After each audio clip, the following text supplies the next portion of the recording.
Mi hija me llamó basura frente a todos sus invitados. Con el micrófono en mano, me miró a los ojos y dijo que yo había arruinado su vida. Pero lo que ella no sabía era que en mi bolso guardaba una carta que cambiaría todo. Todavía puedo sentir el nudo en mi garganta. Era el día más importante en la vida de Lucía, mi única hija. Durante meses había ahorrado cada peso para ayudarla con su boda, a pesar de que ella apenas me dirigía la palabra desde hace años. Siempre me culpó por el divorcio, por la ausencia de su padre, por cada problema en su vida. Esa mañana me desperté con una mezcla de ansiedad y esperanza. Quizás hoy sería diferente. Quizás hoy, después de 20 años cargando con su desprecio, finalmente me miraría como lo que siempre he sido, una madre que lo sacrificó todo. El salón estaba precioso. Las flores blancas, las cintas doradas, la música suave. Me senté en la primera fila, aunque nadie me acompañó a mi lugar. La familia de Roberto, su futuro esposo, me miraba con curiosidad.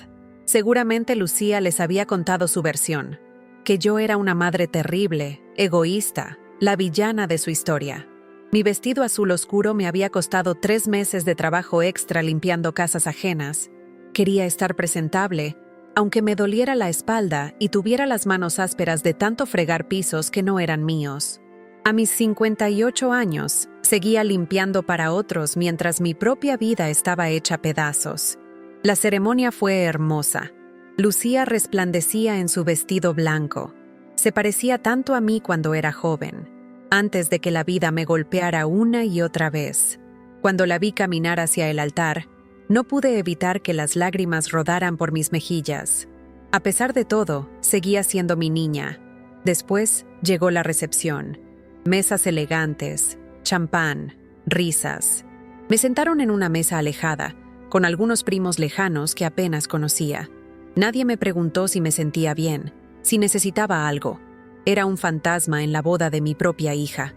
Entonces llegó el momento de los discursos. Primero el padre de Roberto, luego la madrina, después algunos amigos, todos con palabras hermosas sobre el amor, la familia, el futuro. Mi corazón latía fuerte. ¿Me llamarían a decir unas palabras? ¿Me reconocería Lucía, aunque sea por un momento? Lo que ocurrió después quedará grabado en mi alma para siempre. Lucía tomó el micrófono. Su rostro se transformó cuando me vio.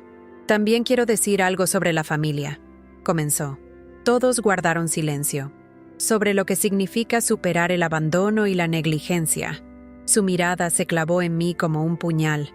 Esa mujer de azul, mi supuesta madre, nunca estuvo cuando la necesité. Su voz temblaba de rabia. Mientras otras niñas tenían quien las abrazara por las noches, yo dormía sola llorando. Mientras otras tenían quien les preparara la comida, yo aprendí a los 9 años a hacer un huevo frito porque ella siempre estaba demasiado ocupada trabajando. Sentí que me faltaba el aire. Cada palabra era una bofetada. Las miradas de lástima y juicio me quemaban la piel. Quería desaparecer, hacerme pequeña, fundirme con la silla. Si estoy aquí hoy, si soy quien soy, es a pesar de ella, no gracias a ella, continuó Lucía. Así que no quiero agradecerle nada. Su presencia aquí es solo un recordatorio de todo lo que tuve que superar. El silencio en el salón era denso, casi palpable. Algunas personas bajaron la mirada, incómodas. Otras asentían, como dándole la razón. Roberto parecía sorprendido, pero no detuvo a su esposa. Con las piernas temblorosas me levanté. Mi bolso pesaba como si llevara piedras. Dentro estaba la carta que había encontrado hace apenas una semana, escondida entre las cosas de Antonio, mi exmarido, cuando su hermana me entregó una caja con sus pertenencias tras su muerte repentina. Pero cuando estaba a punto de sacarla, vi los ojos de Lucía. Brillaban con una mezcla de odio y triunfo. Había esperado este momento durante años. Quería humillarme, quería que todos supieran lo terrible que había sido como madre. Lo que ella no sabía era que yo había sacrificado mi vida entera por protegerla, que cada noche que pasé fuera de casa no estaba divirtiéndome como ella creía, sino trabajando turnos dobles en el hospital como personal de limpieza para pagar sus clases de ballet, su educación, sus caprichos y, sobre todo, no sabía lo que decía aquella carta amarillenta que ahora apretaba entre mis dedos. Una carta que explicaba por qué su padre realmente nos había abandonado. Una verdad que cambiaría para siempre la imagen que tenía de él y de mí. Pero lo que ella hizo enseguida, yo nunca voy a olvidarlo. Si tú has sentido alguna vez la injusticia de ser juzgado sin que conozcan tu verdadera historia, escribe aquí en los comentarios cuál fue tu reacción. Estoy leyendo todos. Mientras todos me miraban, con sus ojos llenos de juicio, Lucía dejó el micrófono y se acercó a mí. Su rostro estaba transformado por la rabia. Tomó una copa de champán de una bandeja cercana y la vació sobre mi vestido azul. El líquido frío se deslizó por mi pecho, empapando la tela que tanto me había costado comprar. Esto es por todas las veces que me hiciste sentir invisible. Susurró solo para que yo la escuchara. El jadeo de sorpresa de los invitados resonó en el salón. Nadie intervino. Nadie me defendió. Roberto, su flamante esposo, se quedó paralizado junto a la mesa principal, con una expresión que oscilaba entre la confusión y la vergüenza. Sentí el impulso de sacar la carta en ese mismo momento, de leerla en voz alta, de que todos supieran la verdad sobre Antonio, sobre mí, sobre nuestras vidas destrozadas. Pero algo me detuvo. Un instinto, quizás, o tal vez el último vestigio de amor maternal que aún latía en mi pecho maltratado.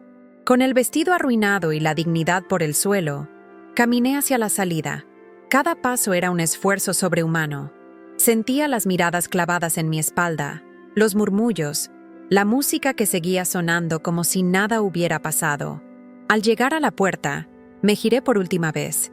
Lucía ya había vuelto junto a Roberto, fingiendo que nada había ocurrido, sonriendo a sus invitados como si no acabara de humillar a su madre frente a todos. Salía la noche fría de Madrid. El taxi que había reservado para el final de la fiesta aún no llegaría por horas. Con el vestido húmedo y pegajoso, me senté en un banco frente al salón de eventos. Las luces y la música seguían escapando por las ventanas, recordándome que la vida continuaba allí dentro, sin mí. Abrí mi bolso y saqué la carta. El papel estaba amarillento, las esquinas dobladas.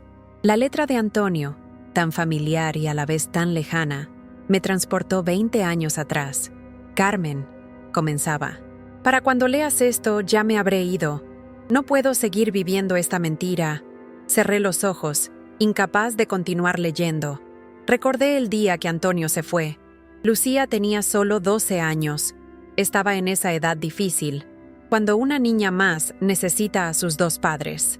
Yo acababa de perder mi trabajo en la oficina debido a los recortes.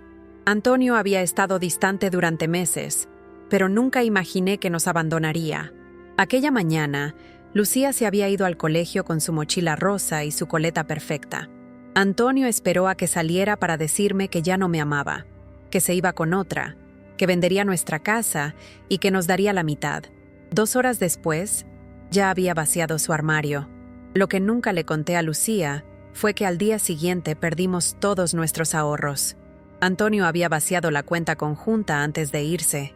La mitad de la venta de la casa nunca llegó. Los abogados me dijeron que podía denunciarlo, pero ¿con qué dinero? Estaba sola, sin trabajo, con una hija preadolescente y sin un peso. Esa misma semana comencé a limpiar casas por las mañanas y el hospital por las noches. Dormía 4 horas al día, a veces menos. Mis manos se agrietaban por los productos de limpieza. Mi espalda gritaba de dolor. Pero Lucía nunca dejó de ir a sus clases de ballet. Nunca tuvo que usar ropa de segunda mano. Nunca supo que a veces yo no cenaba para que ella pudiera tener un desayuno completo. Antonio se convirtió en el héroe ausente. Le enviaba postales desde ciudades exóticas, pequeños regalos en su cumpleaños, promesas de visitas que nunca cumplía. Mientras tanto, yo era la villana presente, la que le exigía que estudiara, la que no podía permitirse llevarla al cine cada semana, la que llegaba exhausta cada noche. Cuando Lucía cumplió 18 y entró en la universidad gracias a la beca que tanto me costó conseguirle, apenas me dirigía la palabra. Se mudó a un pequeño apartamento compartido. y yo me quedé sola en nuestro piso alquilado, rodeada de recuerdos y arrepentimientos. Continué trabajando, ahora para pagar mis propias facturas y para enviarle algo de dinero cada mes, aunque ella insistía en que no lo necesitaba. En el fondo, sabía que lo aceptaba a regañadientes. Era lo único que me mantenía conectada a ella. La invitación a su boda llegó 6 meses atrás. Un sobre elegante, con letras doradas. Carmen Suárez, decía en el exterior. Ni siquiera mamá. Supe entonces que era más una formalidad que un deseo real de tenerme allí. Pero igual acepté, igual ahorré, igual soñé con una reconciliación. Y ahora estaba aquí, sentada en un banco frío, con la carta de Antonio entre mis manos temblorosas y el corazón hecho pedazos una vez más. Respiré hondo y continué leyendo. No puedo seguir viviendo esta mentira. La verdad es que Lucía no es mi hija biológica. Siempre lo he sabido, desde el principio. Las palabras me golpearon como una bofetada. ¿Qué estaba diciendo? Era imposible. Lucía había sido concebida durante nuestro matrimonio. Nunca hubo nadie más. Seguí leyendo, cada palabra más dolorosa que la anterior. El médico me lo confirmó hace años, cuando me diagnosticaron la enfermedad. Soy estéril desde nacimiento. Es imposible que yo sea el padre. ¿Con cuántos hombres me engañaste, Carmen? ¿Fue solo uno o fueron varios? No puedo mirar a Lucía sin preguntármelo. Sentí que me faltaba el aire. Las lágrimas nublaban mi visión. ¿Cómo podía Antonio pensar algo así? Nunca le había sido infiel. Nunca. La carta continuaba, llena de acusaciones, de dolor, de rabia. Antonio había vivido años creyendo que yo le había engañado, que Lucía era fruto de una infidelidad. Por eso se había distanciado de ella conforme crecía. Por eso sus visitas eran cada vez más espaciadas. Por eso finalmente nos abandonó. Todo tenía sentido ahora. Su frialdad, sus ausencias, su resentimiento. Pero estaba equivocado.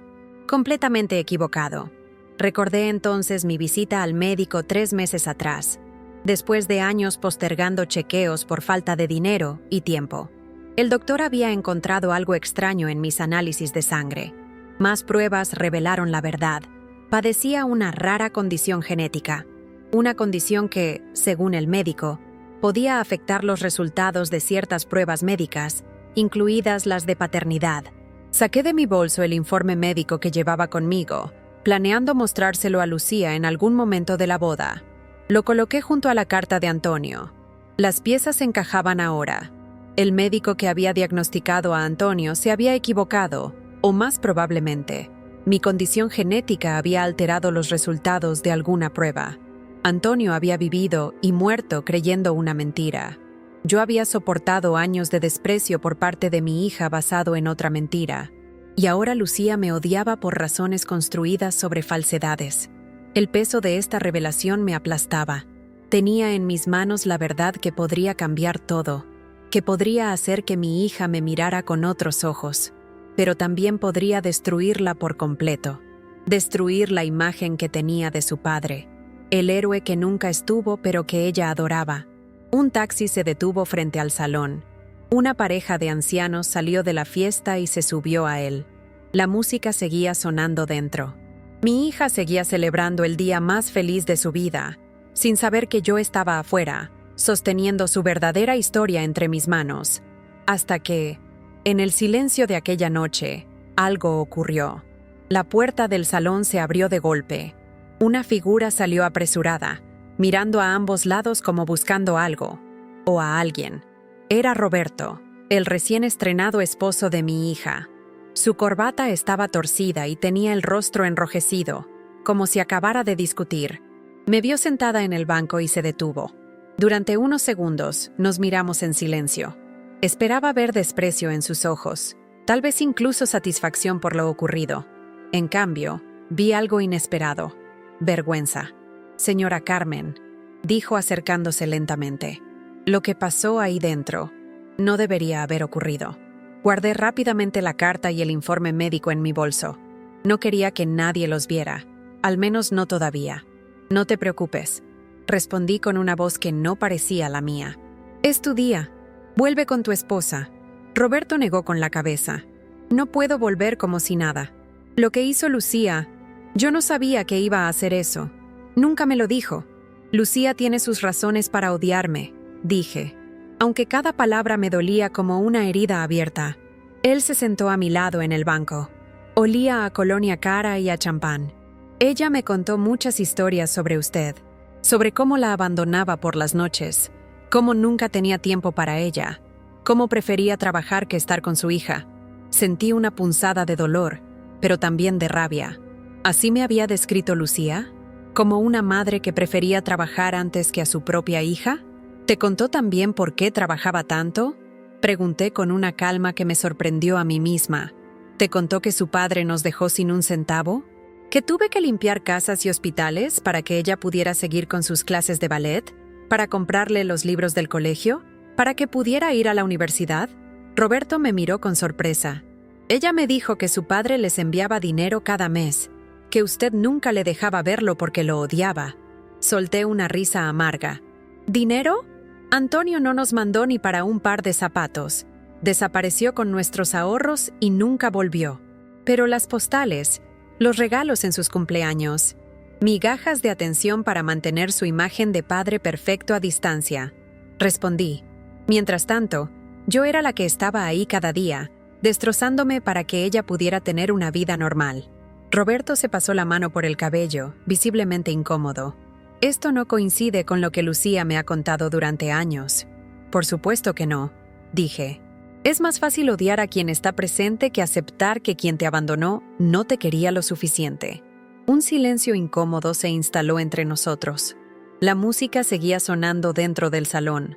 Una melodía alegre que contrastaba con la gravedad de nuestra conversación. ¿Por qué no se lo dice?, preguntó finalmente Roberto. ¿Por qué no le cuenta su versión? Pensé en la carta que guardaba en mi bolso, en la verdad que contenía, una verdad que podría destruir a Lucía. Porque a veces, proteger a un hijo significa dejarlo creer en sus propias mentiras, respondí, sintiendo cómo las lágrimas amenazaban con volver. Eso no es justo para usted. Ser madre no se trata de justicia, dije con suavidad. Se trata de amor, de un amor tan grande que a veces duele. Roberto me miró con una mezcla de respeto y tristeza. Debería volver. Hablaré con Lucía. Le diré que... No, lo interrumpí. No digas nada. Hoy es su día. No lo arruines más de lo que ya está. Él asintió, indeciso, y se levantó. Al menos déjeme pedirle un taxi. Gracias, acepté, demasiado cansada para negarme. Mientras Roberto hacía la llamada, saqué nuevamente la carta. Había algo en ella que no encajaba del todo. Una frase hacia el final que había pasado por alto en mi primera lectura. El médico dijo que mi condición es hereditaria, que viene de mi padre, y de su padre antes que él. Una maldición familiar que, al menos, terminará conmigo. No habrá más hombres estériles en nuestra familia, porque yo no tengo hijos. Lucía no es mi sangre. Un escalofrío recorrió mi espalda. ¿Condición hereditaria? ¿De su padre y su abuelo? Recordé entonces a mi suegro, el padre de Antonio, un hombre hosco y amargado que apenas nos visitaba. Antonio siempre decía que se parecía a él, no solo físicamente, sino en su carácter reservado y distante. Y luego pensé en Lucía, en su sonrisa idéntica a la de Antonio cuando era joven, en la forma en que arrugaba la nariz cuando se concentraba, exactamente igual que él, en el lunar que ambos tenían en la base del cuello, en el mismo sitio exacto. Algo no tenía sentido. El taxi llegó y Roberto me ayudó a subir. «Señora Carmen», dijo antes de cerrar la puerta, «siento mucho lo que pasó». «Yo también», respondí. «Cuida de ella, ¿sí? A pesar de todo, es lo que más quiero en el mundo». El taxi se alejó del salón de fiestas. A través de la ventanilla vi a Roberto regresar al interior, donde Lucía seguramente seguiría celebrando, inconsciente del encuentro que acababa de tener su esposo con la madre que acababa de humillar. En el camino a casa, no podía dejar de pensar en esa frase de la carta. ¿Y si el médico de Antonio se había equivocado no solo en una cosa, sino en todo? ¿Y si la supuesta esterilidad no era tal? Al llegar a mi pequeño apartamento, encendí todas las luces. No soportaba la oscuridad esa noche. Me quité el vestido arruinado y lo tiré a la basura. Ya no lo quería, ni siquiera como recuerdo. Me puse mi viejo pijama, hice un té y me senté en la mesa de la cocina. Extendí la carta de Antonio y mi informe médico uno junto al otro. Algo me decía que había una pieza del rompecabezas que no estaba viendo. Tomé mi teléfono y busqué el número de Miguel, el hermano menor de Antonio. Hacía años que no hablábamos, pero necesitaba respuestas. Eran casi las 2 de la madrugada, pero aún así marqué. Para mi sorpresa, contestó al tercer tono. «¿Carmen? ¿Eres tú?» «Sí, Miguel. Perdona la hora, pero necesito preguntarte algo importante. ¿Está todo bien? ¿Le ha pasado algo a Lucía?» Su preocupación por mi hija me sorprendió. Miguel siempre había sido amable, pero distante, como todos los miembros de la familia de Antonio después del divorcio. «Lucía está bien», respondí. «Se ha casado hoy». «Oh», dijo. «No lo sabía. No me invitó. No invitó a nadie de la familia de su padre», expliqué, omitiendo decir que probablemente era porque todos creían la versión de Antonio sobre nuestro matrimonio. «Entiendo», dijo, y pude sentir su incomodidad a través del teléfono. «¿En qué puedo ayudarte, Carmen?» Respiré hondo. «Necesito saber sobre la condición médica de Antonio, la que le diagnosticaron antes de dejarnos. ¿Sabes algo de eso?» Hubo un largo silencio al otro lado de la línea, tan largo que pensé que la llamada se había cortado. «Miguel, estoy aquí», dijo finalmente, su voz ahora tensa. «Carmen, ¿por qué preguntas eso ahora, después de tantos años?» «Porque creo que ese diagnóstico estaba equivocado», dije, «y porque necesito la verdad, por Lucía». Otro silencio, pero esta vez más corto. «No debería ser yo quien te cuente esto», dijo al fin, «pero Antonio ya no está, y tú mereces saberlo. Ese diagnóstico, Antonio lo falsificó». Sentí como si me hubieran dado una bofetada. «¿Qué? Mi hermano no era estéril, Carmen. Nunca lo fue. Inventó esa historia para justificar haberos abandonado. Estaba enamorado de otra mujer, y no tuvo el valor de admitirlo. Así que creó esa mentira cruel, diciéndote que le había sido infiel, que Lucía no era su hija». Las manos me temblaban tanto que casi dejé caer el teléfono. «¿Estás seguro?» «Completamente. Él mismo me lo confesó años después cuando estaba enfermo. Dijo que era su mayor arrepentimiento». «¿Y por qué nadie me lo dijo?», pregunté, la voz quebrada por la emoción. «¿Por qué dejasteis que creyera esa mentira todos estos años? Antonio nos hizo jurar que no diríamos nada. Dijo que era mejor así, que tú y Lucía ya habíais rehecho vuestra vida sin él». Lágrimas silenciosas corrían por mis mejillas. 20 años de mi vida basados en una mentira. 20 años de sacrificios, de soledad, de ser odiada por mi propia hija porque su padre había sido demasiado cobarde para decir la verdad. «Hay algo más que deberías saber», continuó Miguel, su voz ahora más suave. «Cuando Antonio murió, dejó un testamento. Te dejó todo a ti, Carmen. La casa en la costa, los ahorros, todo. Dijo que era lo mínimo que podía hacer después de cómo os había tratado. Sentí que me faltaba el aire. ¿Qué casa? ¿Qué ahorros? Nunca recibí nada, porque el testamento está impugnado. La mujer con la que se fue, Silvia, está peleándolo en los tribunales. Dice que no estaba en sus cabales cuando lo redactó». Una risa amarga escapó de mis labios. Claro que no lo estaba. Estaba sintiendo remordimiento, quizás por primera vez en su vida. «Carmen, si necesitas cualquier cosa, un abogado, apoyo en el juicio». «¿Juicio?» «No hay ningún juicio, Miguel. Nadie me ha notificado nada». Hubo otro silencio, este cargado de sorpresa. «Eso no puede ser», dijo finalmente. «El abogado de Antonio dijo que te había contactado hace meses». En ese momento, todo encajó. La última pieza del rompecabezas. «¿Cómo se llama ese abogado?», pregunté, aunque ya sospechaba la respuesta. «Fernández, Javier Fernández, el padre de Roberto, el padre del hombre con quien Lucía acababa de casarse». Solo que en aquel momento, yo aún no sabía toda la verdad.